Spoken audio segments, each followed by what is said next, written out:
a este nuevo podcast de finanzas fáciles y felices.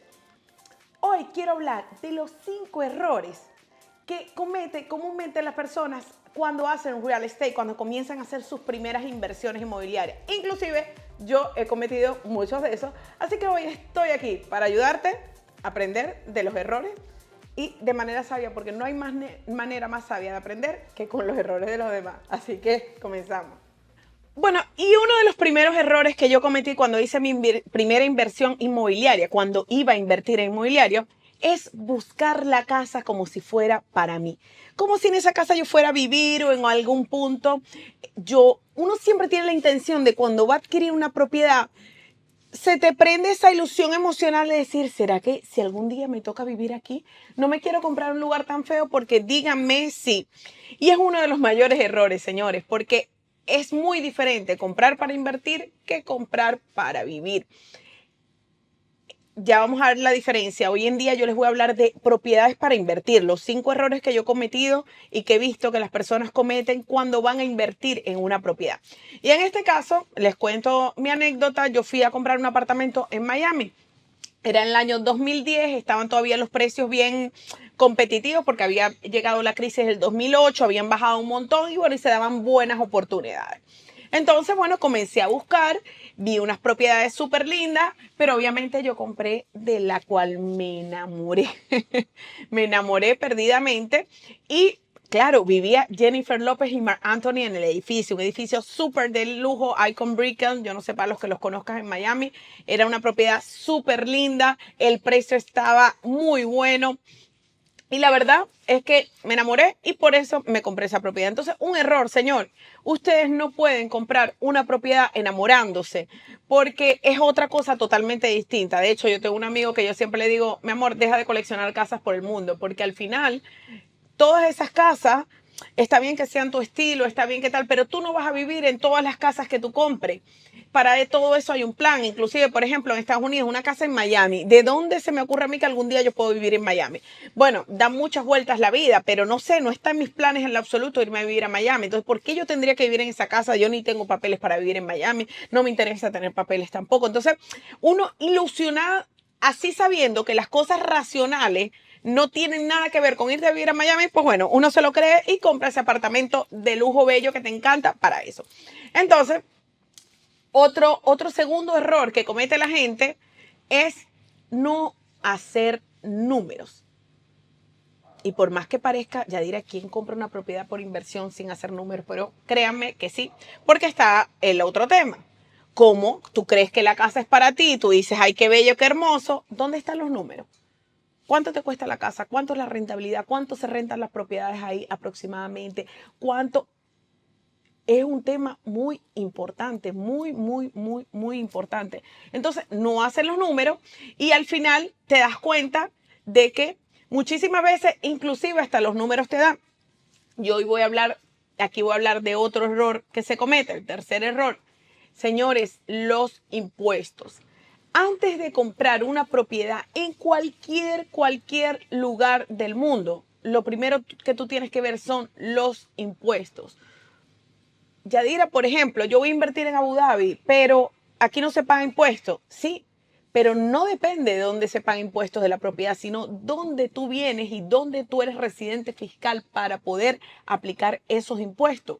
Y si tú no haces una asesoría con respecto a esto, puedes cometer grandes errores como yo también los cometí, la reina de los errores, pero hoy en día agradezco cada uno de esos errores porque hoy en día puedo hacer cosas gracias a esos errores que cometí.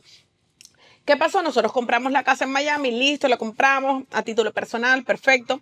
En algún punto, nunca había hecho una cita con un contador para preguntar, nunca la había hecho. Cuando yo voy a otro contador, porque teníamos que hacer un trámite para la venta y eso, me dice el señor, pero ustedes compraron esto a título personal. Y nosotros, sí.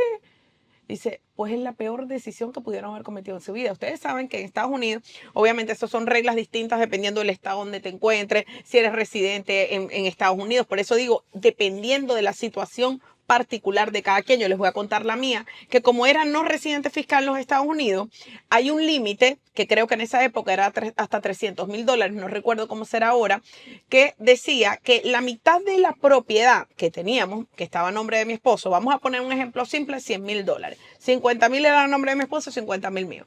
Si algo nos hubiese llegado a pasar a nosotros en el transcurso de tener esa propiedad, tanto a mi esposo como a mí, el 40% de la mitad de nosotros se iba a ir al gobierno si nosotros hubiésemos comprado a título personal. Imagínense ese, como diríamos, tanganazo o ese golpe duro al bolsillo por no haber analizado antes financieramente o qué tantas opciones había fiscalmente para que esto fuera mejor. Obviamente, como de los errores se aprende, la segunda propiedad que compramos si abrimos una compañía, que es la manera ideal para los no residentes fiscales, al menos en la Florida. Ok, les estoy hablando de mi situación particular. Entiendo que en Texas funciona de otra manera, pero en la Florida es bueno abrirte una compañía, poner la propiedad a nombre de la compañía y de esa manera te ahorras este tipo de temas fiscales si llegara a pasarle algo a alguno de los socios. Así que esa es una solución, por lo menos en el lado de la Florida, de lo que me pasó a mí para que lo sepan. Entonces, primera, no comprar la casa que no fuera para ti. Ok, repitamos, no comprar la casa como si fuera para ti. Tú no coleccionas casas, tú eres un inversor y vas a comprar casas para que te dé rentabilidad. Perfecto. Segundo, no hacer los números, no sentarte a hacer los números. Y aquí también voy a acotar otra cosa, que es que hacer los números forma parte de que te den la información fidedigna. En mi caso, yo hice los números, me daban bien la propiedad. En esa parte sí lo hice bien. Pero no van a creer, y aquí vamos al cuarto error, no tener una persona calificada que nos ayude. Señores, realtor es cualquiera, por vender y salir a comprar, pues cualquiera. Por eso, en mi caso, yo entrevisto a mis realtors, las personas que me van a vender, le pregunto, listo, ¿cuál es tu cartera? ¿Qué has buscado? ¿Cuáles son las rentabilidades que has dado? Listo, ¿y tú cuántas propiedades tienes? ¿Ya has invertido? ¿Por qué no has invertido? ¿Cómo una persona, si cree que es buenísimo invertir en un lugar, no invierte? A mí me gusta tener realtors que tengan capacidad económica, que sean inversionistas también. Es muy importante que tu realtor también sea inversionista o que lleve una cartera de inversión, que tenga inversiones, personas que inviertan y que te sepa manejar ese tipo de asuntos. ¿Ok? Porque es muy importante que sea calificado. Que no es que yo estoy aburrida en mi casa, como pasa con un montón de personas.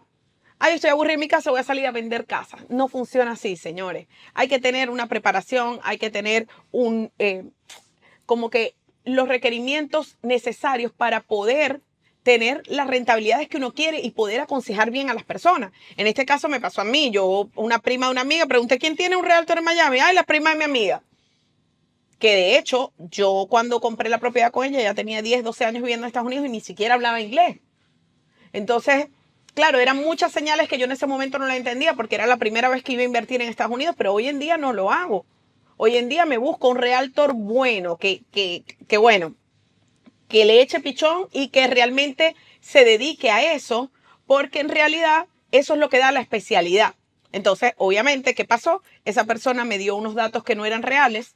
Y cuando yo comencé a pagar el condominio, me dice el condominio, es que tú debes dinero. Y yo, no, pero si el condominio eran 300 y poco y tal. Y me dicen, no, es que existe el condominio Master y el condominio One. Existían dos condominios y ella no me había dicho nada. Ella no tenía ni idea, no sabía y evidentemente eso me afectó financieramente mi propiedad y los números que yo había calculado para la rentabilidad de la misma, ¿ok? Entonces, bueno, ya vamos 4.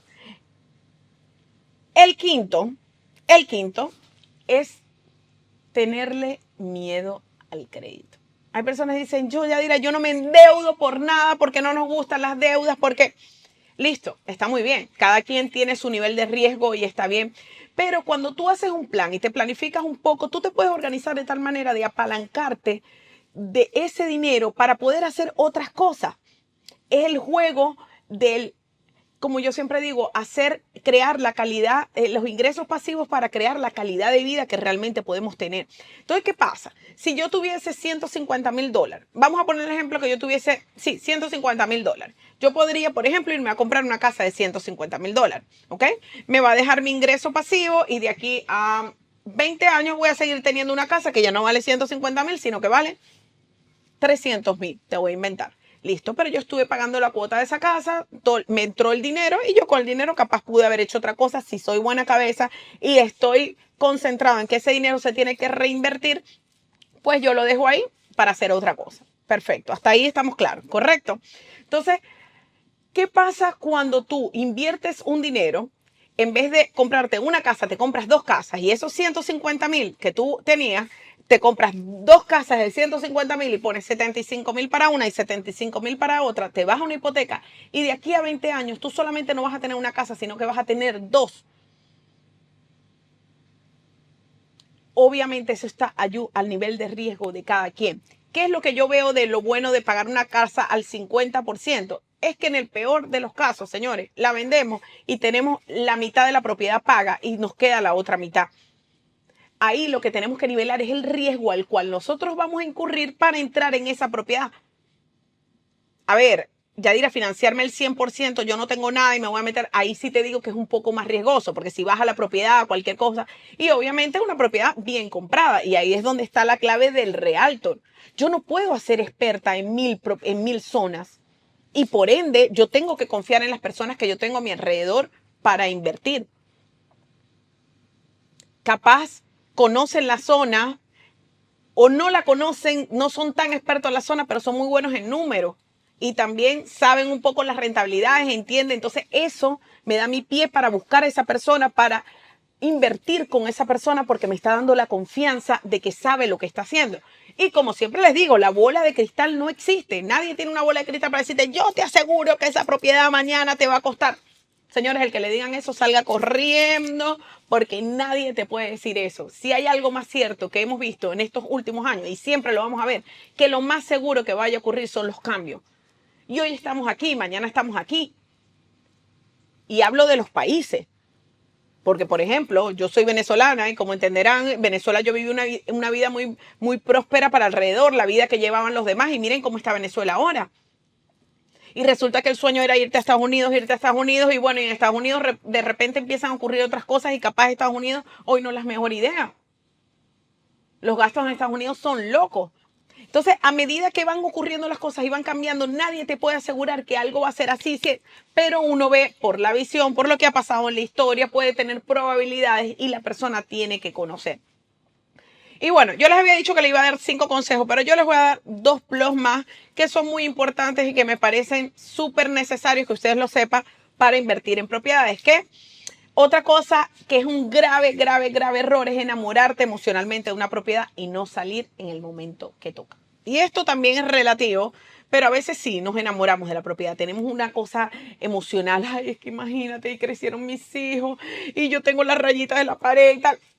Ojo, y eso no entra dentro del Excel, estoy totalmente de acuerdo, pero dependiendo cómo habrá sido la compra de esa inversión. Si era, mira, yo la compro en este momento para salir en esto, la idea es cumplir el plan, señores.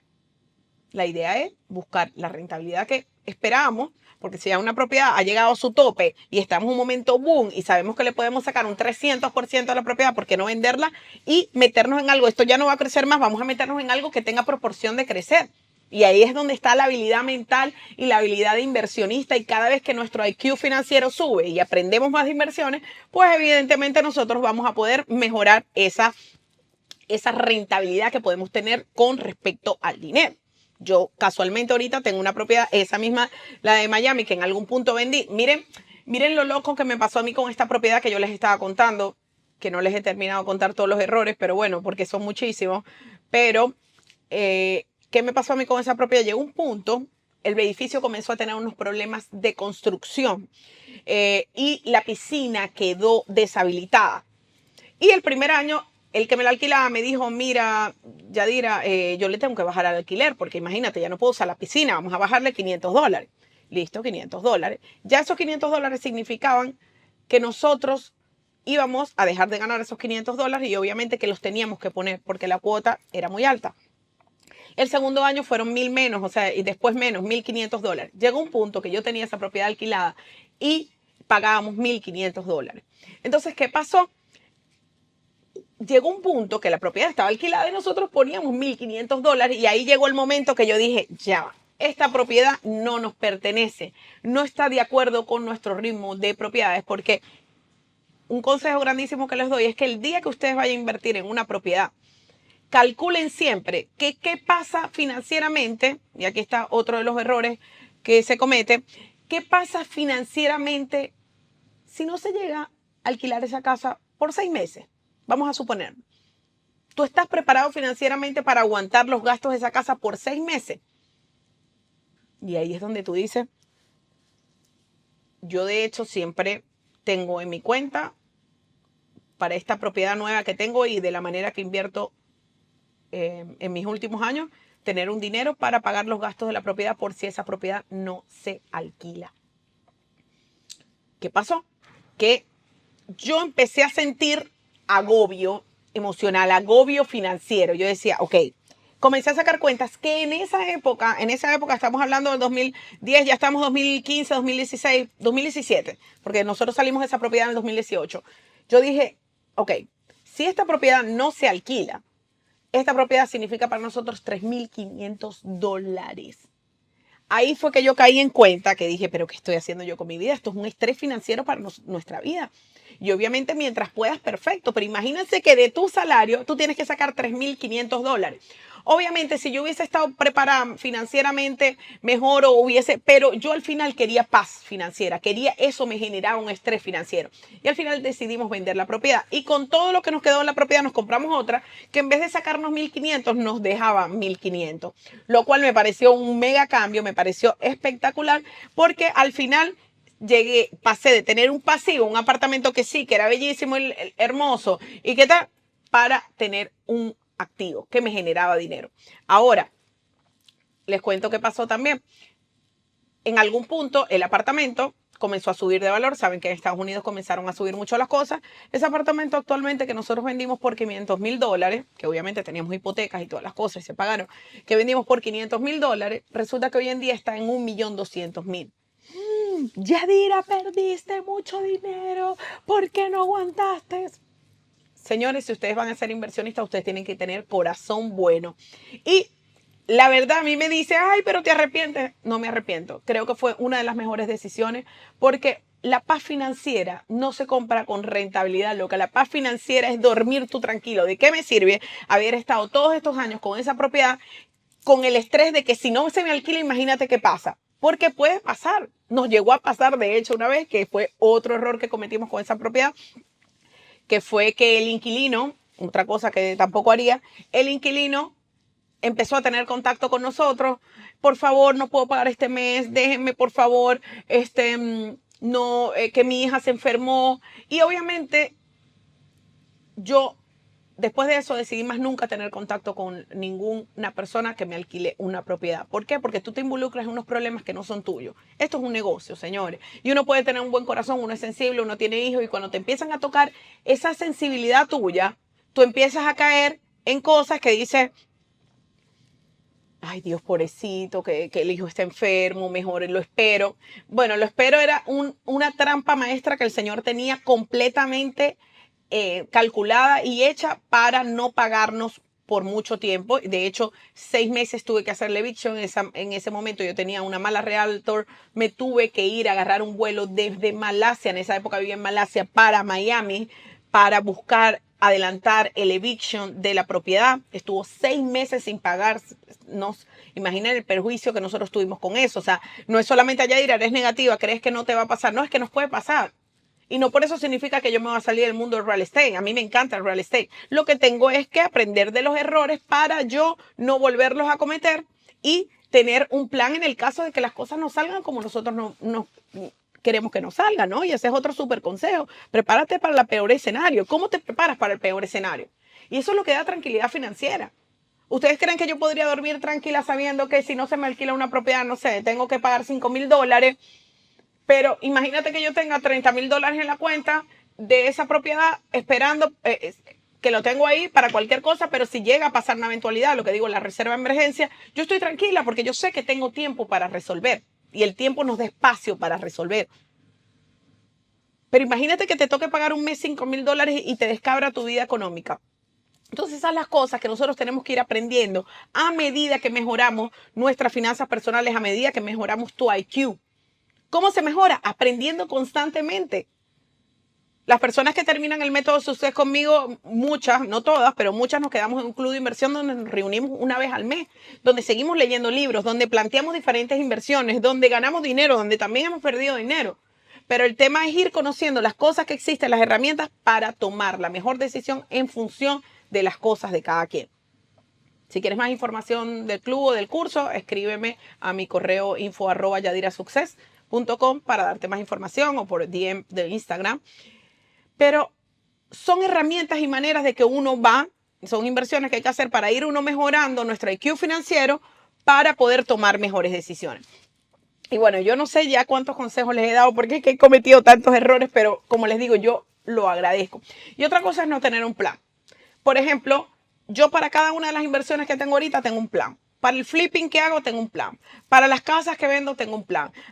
Porque la idea es conseguir objetivos financieros. Todo eso es el conjunto de unos objetivos financieros y del juego del método Success, que es llegar a la libertad financiera de una manera bonita, de una manera tranquila, de una manera que estemos disfrutando, porque eso es lo más importante del proceso. En todo esto tiene que haber aprendizaje donde nosotros estamos disfrutando de tener esas propiedades, de estar ganando dinero, de poder ayudar a otras personas a también hacerlo, que es mi principal objetivo. Entonces, bueno, espero que todas estas experiencias les hayan ayudado a no cometer los mismos errores y poder ustedes establecer e invertir en sus propiedades de una manera inteligente y limitando esos errores, porque ¿para qué nos pasa esto? Para nosotros poder hacerlo mejor la próxima vez. Yo hoy en día no tengo contacto con ninguno de mis inquilinos, no me interesa quiénes son, yo solamente veo, les digo sí y al realtor le pago lo que tenga que pagar para que él sea el comunicador con esas personas. Yo no quiero saber nada de sus vidas, de sus padres, que si el hijo está en el hospital, no, porque para mí esto es un negocio, no una obra de caridad. Hago otras obras de caridad, doy servicio a otras cosas, pero esto no, esto es el dinero que yo gano para pagar mis cuentas, entonces para mí es muy importante que no se descalabre. Y les voy a decir otro error que parecen cosas sencillas, pero tú dices, ay, ¿qué puede pasar si, total, la realtor lo que me va a vender la propiedad? Pues está chévere que me la venda y listo, ¿no? Está muy bien, pero ¿qué pasa si esa persona que me vende la propiedad por no tener los conocimientos adecuados o por no haberse formado formalmente bien, comete errores? Les voy a contar un último error porque, Dios mío, yo creo que aquí dormimos contando yo los errores y las metidas de pata que yo he hecho, de las cuales agradezco un montón. Pero bueno, el punto es que este inquilino que estuvo 6 meses sin pagar, ¿no? Por ejemplo, cuando ellos llegan a los condominios, ellos tienen que dar un cheque de depósito. Regla normal general que la aprendo yo después de que tengo años en esto, ese cheque te lo tienen que entregar, ese dinero te lo debería entregar el que va a alquilar a ti para tú emitir el cheque, el condominio. ¿Por qué? Porque si llegara a pasar algo, ¿no? El del condominio solamente le va a devolver el cheque a esa persona que emitió el cheque. Imagínense lo duro es. O sea, yo tenía un señor que tenía 6 meses sin pagarnos el alquiler y yo le decía al condominio, por lo menos devuélveme el cheque que él te dio depósito que salió. Me dijo, no, es que yo no te lo puedo devolver a ti, se lo tengo que devolver a él. Yo me quedé impactada. Yo decía, ¿cómo esta señora ni siquiera fue capaz de tener la mínima de que ese cheque saliera? O sea, por desconocimiento, no fue por otra cosa. Y tampoco digo que es la peor de Real del mundo, no, sino que en ese momento no era una persona preparada para eso. Y bueno, y le di su oportunidad y al final quedamos como quedamos, pero yo no tengo rencor ante esa gente, no tengo ningún problema, porque es que al final agradezco que me hayan tocado esas personas para aprender todo lo que he aprendido. Y capaz gracias a esos errores que vi en ella me ayudaron a buscar otros realtors que tuvieran otras características distintas. Yo hoy en día yo colaboro con varios realtors, tanto en Portugal como en España, que es mi principal negocio. Y bueno, aquí en Abu Dhabi y Dubái también tengo mis negocios de real estate. Entonces, al final, eso me ha ayudado a escoger a las personas ciertas para trabajar y para poder hacer alianzas estratégicas para encontrar otros negocios. Entonces, al final eso fue una pelea, tuve que pagar abogados para que ese cheque se me llegara a reintegrar a mí. Bueno, y al final, gracias a Dios, no los dieron y ese fue otro aprendizaje grandísimo. Así que, señores, resumo un poquito. No compres tu casa como si fuera para ti. Es una inversión. Deja. No hacer los números. Hay siempre que hacer los números para saber cuáles son las rentabilidades y obviamente con números reales. Subirte de tus posibilidades y no plantearte el peor escenario. ¿Okay? Eso es muy importante que lo hagas porque sí pasan cosas, pero solamente hay que estar preparado, normal. La lluvia siempre va a llegar, pero se va a salvar el que tenga paraguas y el que sepa nada. Tenerle miedo al crédito, el crédito es un gran alianza y un gran colaborador a la hora de enriquecer, ¿no? Lo otro, enamorarte emocionalmente de una propiedad y no salir en el momento que toca. Y también no tener un plan estratégico para ese negocio que estás haciendo. Y también, obviamente, buscar una persona adecuada que te asesore, que sepa en qué tienes que invertir, que sepa qué es una rentabilidad, que sepa que sepa lo que significa para ti invertir en una propiedad y que sepa lo que tú quieres conseguir con ella para que te ayude a buscar lo que sea apropiado según tu nivel de riesgo, según tus posibilidades y por supuesto, según tu plan de inversión. Así que muchísimas gracias por haberme escuchado hoy. Espero que esto les dé un chute de conocimiento para que se preparen para hacer sus primeras inversiones en inmuebles y de manera sabia, aprendiendo de errores de los demás, los errores de Yadira Success. Y bueno, tengo muchísimos más, pero esto fue lo que les quise comentar hoy. Muchísimas gracias por haber escuchado hoy y nos vemos la próxima semana en el podcast Finanzas Fáciles y Felices.